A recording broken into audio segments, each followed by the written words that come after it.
Hi sir, Vizag నుండి వచ్చాం మిమ్మల్ని చూడడానికి.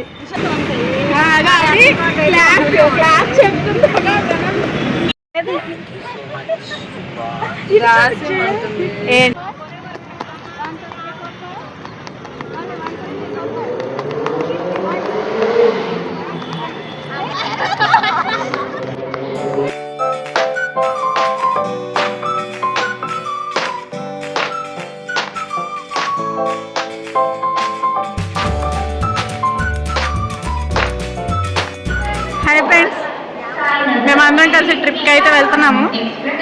చూసారు కదా. సో మేమందరం అయితే ట్రిప్కి అయితే వెళ్తున్నాము, విజయవాడ అనమాట. సో అబ్బాయిలు ఎవరూ లేకుండా ఓన్లీ లేడీస్. విజయవాడకి అయితే ట్రిప్కి వెళ్తున్నాము, ఓన్లీ లేడీస్. సో ఎలాగ వెళ్తున్నాం ఏంటి అనేది చూడండి. యాక్చువల్లీ విజయవాడ అనేది మా పుట్టిన ఊరు, నేను పుట్టిన ఊరు. సో పుట్టిన ఊరికి ఇన్ని రోజుల తర్వాత మళ్ళీ వెళ్తున్నానంటే చాలా హ్యాపీగా, ఒక రకమైన హ్యాపీనెస్ అనేది వస్తుంది కదా. సో ఇన్ని రోజుల తర్వాత వెళ్తున్నాను, అది కూడా ఇలా ఆడవాళ్ళందరితో కలిసి. మా ఫ్యామిలీలో మొత్తం 10 మంది లేడీస్ అందరం కలిసి ఈ ట్రిప్కి అయితే వెళ్తున్నాము. ఆధార్ కార్డు గురించి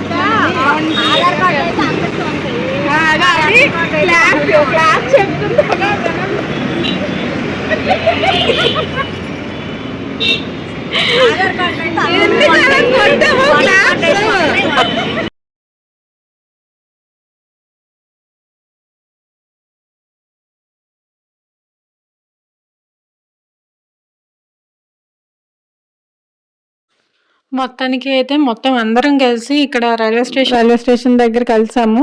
ఇక్కడ నుండి అయితే మాత్రం ఇంకా టికెట్లు అయితే ఇంకా ఎవరికి కన్ఫర్మ్ అవ్వలేదు, ఓన్లీ ముగ్గురికి మాత్రమే బర్త్లు కన్ఫర్మ్ అయినాయి. సో మిగిలిన 7 మెంబర్స్కి కూడా టికెట్స్ అనేది కన్ఫర్మ్ అవ్వలేదన్నమాట.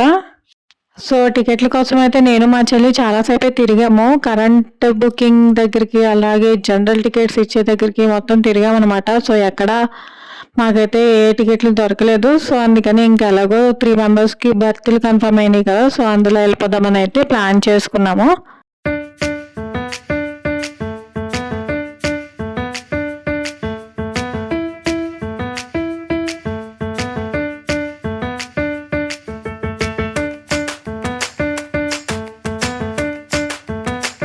ఇక్కడైతే చూసారా, మా వదిలిన ఇద్దరు కూడా ఎలా జడలు వేసుకుంటున్నారో. ఎక్కడికి వచ్చినా కూడా ఈ ఆడవాళ్ళకైతే ఈ కాల్ అయితే తప్పదు.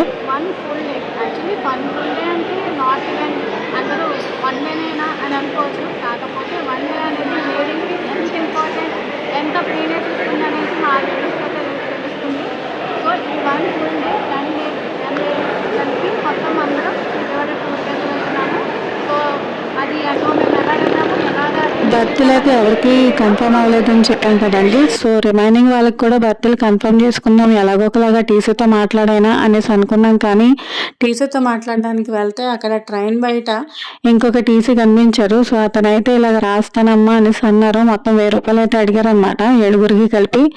సో రీజనబులే అనిపించింది. కాకపోతే ఇతను ఒకవేళ థియేటర్ అయితే మన డబ్బులే కదా పోతాయి, అందుకని అదొక భయం వేసింది. అందుకే అతనికి తెలియకుండా వెనక నుండి వీడియో అయితే తీసాము, ఒకవేళ మనం లాస్ అయిపోతామేమో అని భయంతో. కానీ తీరా చూస్తే చీటింగ్ అనేది చేస్తున్నారు కదా. సో ఈ ప్రాసెస్లో ఏంటంటే రియల్ టీసీనే మేము చీటర్ అనేసుకున్నాము. అందుకే ఈ వీడియో కూడా అతనికి తెలియకుండా తీసామన్నమాట. ఈ వీడియో ఫోటో అన్ని తీసాము, ఒకవేళ ఇతను చీటర్ అయితే మళ్ళీ మనకి లాస్ అని.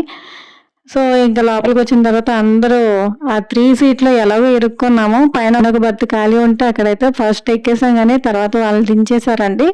సో మొత్తానికి అయితే ఒక 2 బర్తుల్లో అయితే ముగ్గురు కూర్చున్నారు. అండ్ మేమైతే మొత్తం 4 తోటికోడల్లో ఒకే దగ్గర కూర్చున్నాము. ఎవరికి నిద్ర లేదండి, రాత్రి అంతా ఎలా వచ్చామో మాకే తెలియలేదు. ఇంకా ఫైనల్గా ఎలాగోకలాగా ఇంకా విజయవాడ అయితే వచ్చేసాము.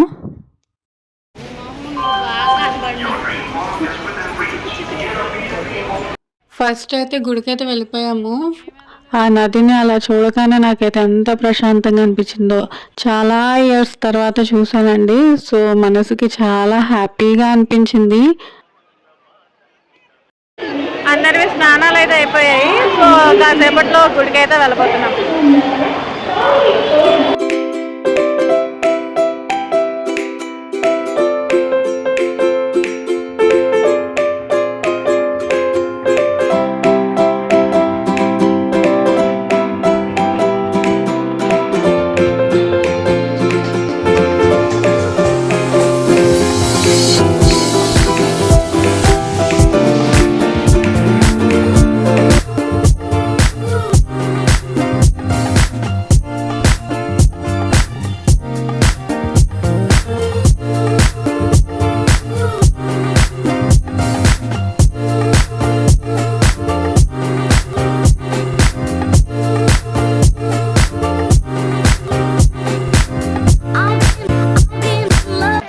ఇప్పుడే దుర్గా టెంపుల్లో దర్శనం అయితే అయిపోయింది. సో ఇప్పుడు మళ్ళీ మంగళగిరి అనేది బయలుదేరుతున్నాం.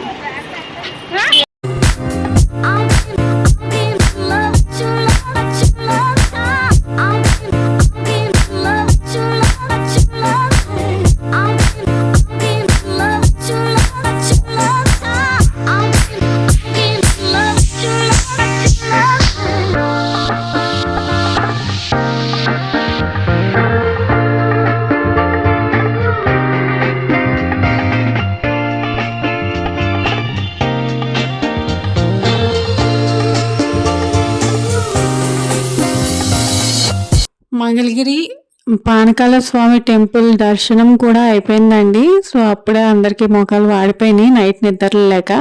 సో ఈ లోపైతే మా వదిన పులిహార తీసింది. ముందు రోజు చేసి ప్రిపేర్ చేసి తీసుకొచ్చింది కదా, సో అందరికీ పనిచేసింది అనమాట తినేమని. సో అదే మా భోజనం ఆ పూటకి. అందరికీ ఆకలి కూడా వేయలేదండి, అదేంటో మరి. సో దీని తర్వాత అయితే అమరావతి వెళ్దామని ప్లాన్ చేసుకున్నాము. కాకపోతే అందరూ డల్ అయిపోయారు అనమాట, నిద్ర లేవు కదా. సో ఇంకెందుకు అని చెప్పేసి అంబేద్కర్ స్టాచ్యూ దగ్గరికి వెళ్ళిపోయాము, MG road. Hi sir, Vizag నుండి వచ్చాం మిమ్మల్ని చూడడానికి. విశాఖపట్నం అంటే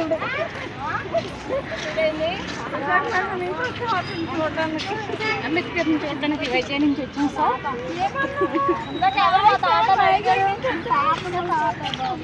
ఒకప్పుడు ఒక్కొక్క ఏరియా నుంచి వచ్చారండి, మేమందరం కూడా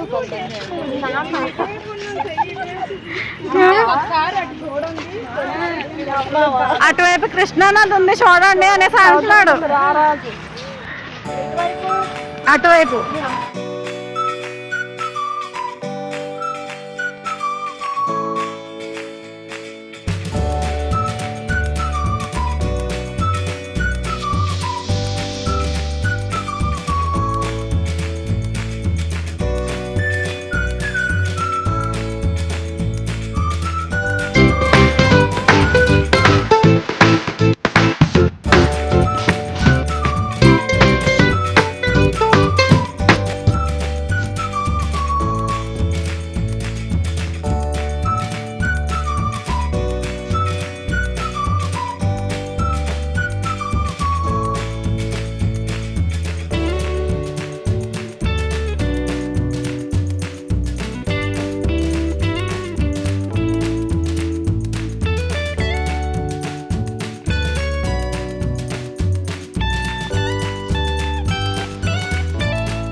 ఇంకా ఆ మ్యూజియంలో అంబేద్కర్ గురించి పెట్టిన మొత్తం అంతా జీవిత చరిత్ర అయితే చాలా బాగుందండి, చాలా ఇన్స్పైరింగ్గా ఉంది.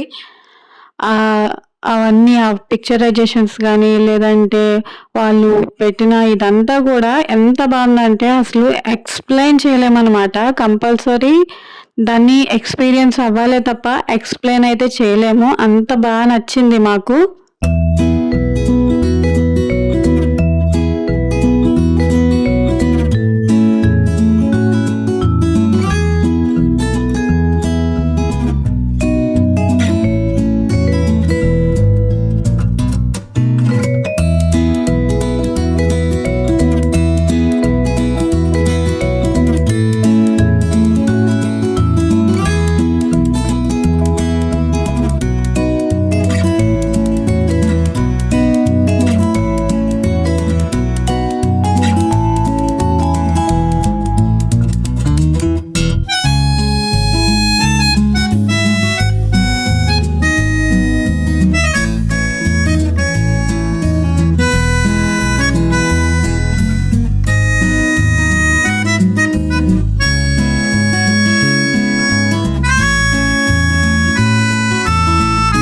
మొత్తానికి అయితే నైట్ టిఫిన్స్ చేసేసి మళ్ళీ బస్ స్టాండ్‌కి అయితే వెళ్ళిపోయామండి. సో, లగేజెస్ అయితే అక్కడే పెట్టుకున్నాము. అందుకని బస్ స్టాండ్‌కి వెళ్ళి అవి తీసుకొని కాసేపు ఉండి నెక్స్ట్ రైల్వే స్టేషన్‌కి అయితే వెళ్ళిపోయాము. ఇంకా లాస్ట్‌గా మళ్ళీ ఒకసారి ఆ అమ్మని తలుచుకొని ఆ టెంపుల్‌ని చూసుకొని మేమైతే ట్రైన్ ఎక్కేసామనమాట. ఈసారి అయితే మాత్రం అందరికీ బెర్తులు కన్ఫర్మ్ అయిపోయినాయి. సో, అందరూ కూడా ఎప్పుడెప్పుడు ట్రైన్ వస్తుందా? ఎప్పుడెప్పుడు ఎళ్లి పడుకుందామా? అన్న వేలోనే ఆలోచించాము.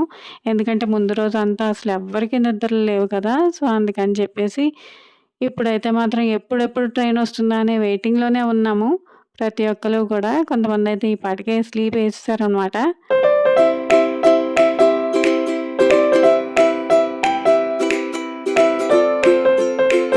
ఇంకా వైజాగ్ అయితే చేరిపోయామండి. మొత్తానికి మా ట్రిప్ అయితే ఇలా సాగింది.